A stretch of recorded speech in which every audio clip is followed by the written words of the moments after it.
Okay, can you see it right there? Can we see? Oh, the assassin bug. Just when we came back, we were going to show the assassin bug, and it got shy. It says you have to talk to my agent first. But anyway, we are back with landscape architect Peter Nelson with Nelson Nursery and Water Gardens, and Sherri Harrah with Plants for All Seasons. So many people are surprised to find that really in Houston, all year long, you can grow something or do something with plants. Yeah, I mean, we have such a huge northern population that's moving in, and there's a definite growing season up there. Yeah. Here, we do it 365 days a year. So planting trees and shrubs, this is a good time right now? It really is. It's the least stressful on the plants. We get a little bit more rainfall, we have shorter days, there's not as much need for water, and roots grow all winter. Okay, let's talk about citrus, because a lot of people have questions about the citrus trees. Yeah, so I like to keep my citrus in pots for 2 or 3 years till they get a little bit more sizable. Now, people are probably freaking out right now because citrus is a tropical fruit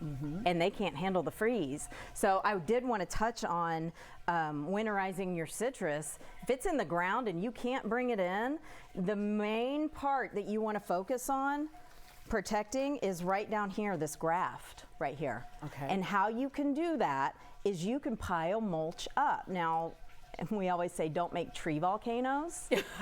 This is the one time that you get the pass to make a tree volcano, and you just pile that compost or mulch up over that graft.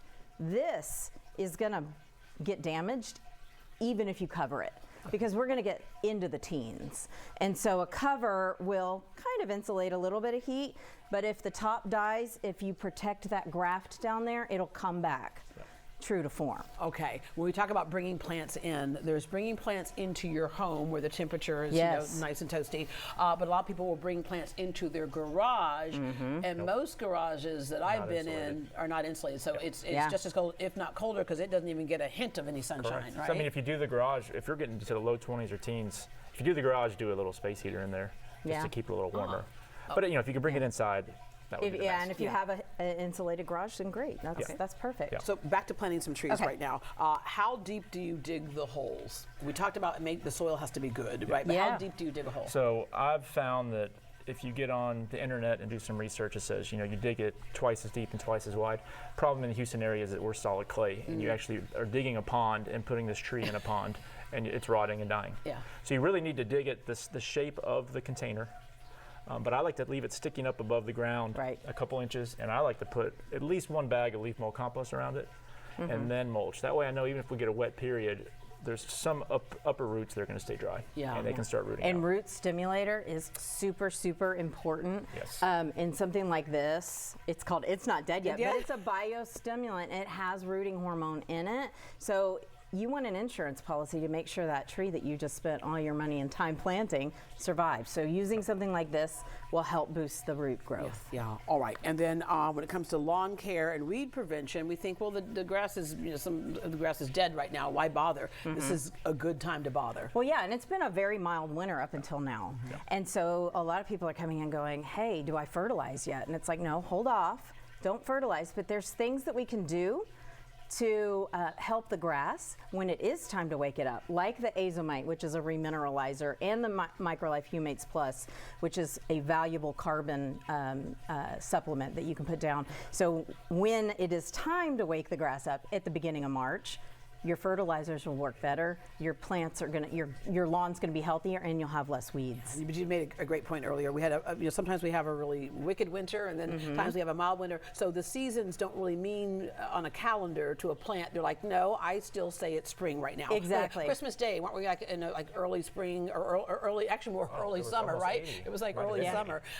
So to plants, it doesn't mean anything. They don't follow the calendar. The calendar. Yeah. So watch the weather, and if in the second week of February it looks like spring is here, then let's go. Let's do this. That's what you still like to do, a weed and feed product around Valentine's Day, right? So yeah, I don't do any weed and feeds, but wake up call. Yes. Big wake up call. High nitrogen fertilizer. These garden terms, weed and feed, wake up calls. all this stuff. Yeah, we do a wake up call, like let's get growing so that your grass gets healthy and actively growing, so it outcompetes the weeds. Then you don't have to worry about herbicides. Houston's also a place where we can grow fruits or vegetables almost all year long, right? There's different ones ones go into the ground at different times. Yeah. So I would say take Sunday and Monday as a great planning session. Get a valuable, like one of these little, AgriLife has one, Plants for All Seasons has one. It's a seed planting guide. Start planning your vegetable garden. What are you going to plant? What's it time for?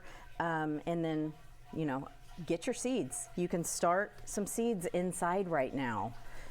So starting seeds inside right now is great, but if you're doing tomatoes and peppers, you need a grow light. You need bottom heat. They need heat to germinate. So. All right, so lettuce, spinach, arugula, kale, Swiss chard, mustard greens, carrots, beets, radishes, turnips, all those good for right now? Yes, and it's potato time. Oh, it's potato time. A big pot of potatoes. Everybody should grow potatoes because potatoes right out of the garden do not taste like what they taste in the grocery store. Yeah. All right, and then of course the warm season vegetables, you can start those now and then move them outside at the appropriate time. Yeah. All right, freshening up our water gardens. A lot of those plants, which by the way, speaking of saving some plants, if you have some of those really beautiful water plants, can we just pick those up and move those inside, or the ones that kind of float in the water? So the ones that float in the water, most of them have already kind of gone a little bit dormant, leave them alone. But the plants that stick up out of the water, Louisiana iris, it's actually best just to drop those to the bottom. Let the water insulate them. Oh, so that's okay. a trick we do at the store. We just drop everything to the bottom, and then it warms up, we bring it back up. Yeah. Just do that. All right. And then again, we're getting close to breaking out and having warm weather, and that's when everything will be available. Yeah, Good time to maintain, clean, that kind of And stuff. clean it all out because there's a lot of stuff that goes on down there. A lot of all stuff. right, and then when it comes to landscaping tips, this is a good time to draw out what you might want to do, right? 100%. And I think you have to look at the freeze in a positive light. Stuff's going to die back. There's going to be open space. When we have all this open space, and it's easy to put compost in. It's easy to put mulch in. It's easy to say, you know what, I've done this Esperanza yellow bells for years. It's died back every single year. Maybe I'm going to try something different. Start experimenting. Do you want to get more into gardening, have more outdoor patio space? And you call a landscape designer or a garden center and get advice on how to do that and different considerations. I love my yard. All kinds of considerations. Like one of them is, okay, where's your direct sun happening? Where's the sun Yeah. setting? All that type of Correct. stuff. Because that's where we make a lot of mistakes and plants don't live. And you're like, well, why? Well, it's sitting in water over here, right? And that's a great point too.